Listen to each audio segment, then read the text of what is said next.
सुमेधा जी कब से अंदर बाहर हो रही थी। कभी अपने कमरे में जा रही थी तो कभी हॉल में आ रही थी। कभी किस सामान को उलट पलट कर देख रही थी तो कभी किस सामान को। एक दो बार उनके बेटे सुदीप ने पूछा भी, मम्मी क्या ढूंढ रही हो, लेकिन वो तो अपने काम में लगी थी। उन्होंने कुछ भी जवाब नहीं दिया।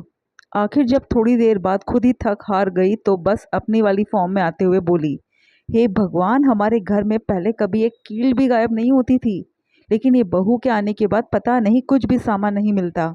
कुछ सामान तो मैंने देखा ही नहीं, आखिर वो कहाँ गया ये भी पता नहीं। कई सामान तो मुझे घर में दिखता ही नहीं है। सुमिता जी शिकायत करते हुए बोली, क्या हुआ मम्मी, कुछ खो गया क्या? चलो बताओ तो हमें कि क्या ढूंढ रही हो। हमें पता होगा तो बता देंगे, नहीं तो ढूंढ देंगे, सुदीप ने कहा। अब क्या बताओ तुझे, कोई एक सामान हो तो ढूंढे भी सही, पर यहाँ तो सामानों की अच्छी खासी लिस्ट है। मैं जब घर संभालती थी ना तो हर सामान अपनी जगह पर मिल जाता था। अरे अंधेरे में भी तुम एक सुई तक आराम से ढूंढ लाते थे, लेकिन जब से गृहस्थी बहू के हाथ में दी है ना तब से कोई सामान मिलता ही नहीं है। कभी एक सामान इधर से उधर नहीं हुआ मेरा, लेकिन तेरी शादी के बाद पता नहीं घर में सामान कहाँ गायब होने लगा है। ढूंढने पर भी नहीं मिलता मुझे, सुमेधा जी तमतमाते हुए बोली। मम्मी जी, ना तो मैं आपके घर का सामान गायब करती हूँ और ना ही कभी वो सामान ले जाकर अपने मायके रख कर आती हूँ। अगर इतना है तो अपनी गृहस्थी आप ही संभाल लीजिए, अचानक बहू मानसी बीच में आते हुए बोली। उसकी बात सुनकर तो सुमेधा जी गुस्से में आ गई। देखा कैसे बात को उल्टा लेकर जा रही है। मैं कब इस पर ऐसा इल्ज़ाम लगा रही हूँ? मैं तो सिर्फ ये कह रही हूँ कि अब तो सामान एक जगह पर मिलता ही नहीं है, सुमेधा जी अपने पक्ष में बोली। अच्छा मम्मी जी, फिर मेरे आने के बाद सामान गायब होने लगा है, इसका क्या मतलब समझूं मैं? मानसी ने भी चिढ़ते हुए कहा। बस इन आजकल की लड़कियों से जबान लड़वा लो, बात को समझने की जगह हमेशा उल्टा ही लेकर जाती है। ऐसा नहीं कि मुझे सामान मिल नहीं रहा है तो ढूंढ कर दे दे, बस मुझसे बहस किए जा रही है, सुमेधा जी अपना पक्ष लेते हुए बोली।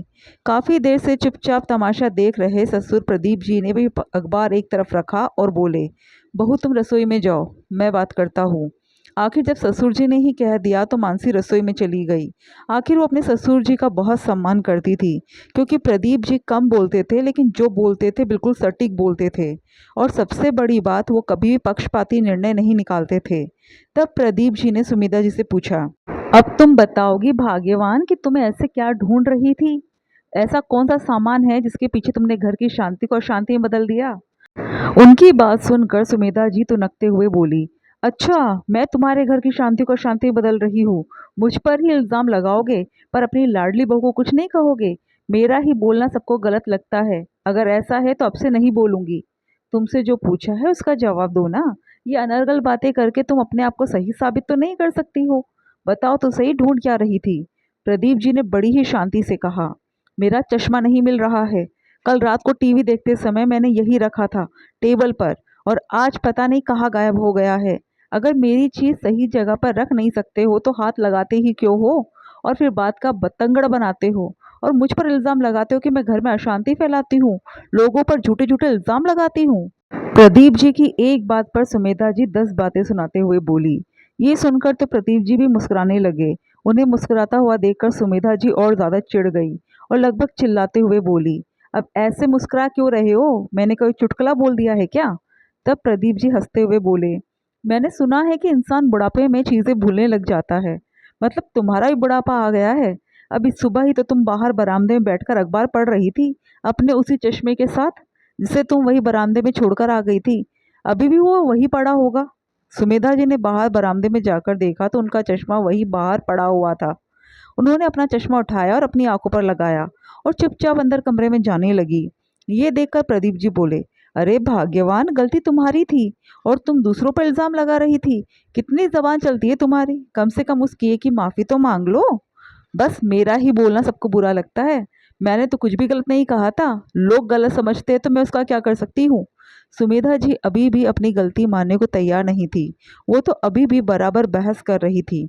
अरे भाग्यवान, तुम शांति रखो ना। पहले तुम तुम्हारे शब्दों पर तो गौर करो कि तुम बोल क्या रही थी। बहू के आने के बाद सामान गायब होने लगा है, इसका क्या मतलब निकाला जाएगा? जरा शब्दों का इस्तेमाल सोच समझ कर किया करो। ये एक जबान ही तो है जो अच्छे अच्छे घर को तोड़वा देती है। कम से कम इसका इस्तेमाल तो सोच समझ कर करना चाहिए। प्रदीप जी ने कहा तो सुमेधा जी चुप हो गई। पर वो तो सास थी और वो सास ही क्या जो गलती मान ले, इसलिए तुनक कर पैर पटकती हुई अपने कमरे में चली गई, पर बहू से माफ़ी नहीं मांगी। पर मानसी खुश थी कि कम से कम ससुर जी ने उसका पक्ष लिया और सही को सही कहा।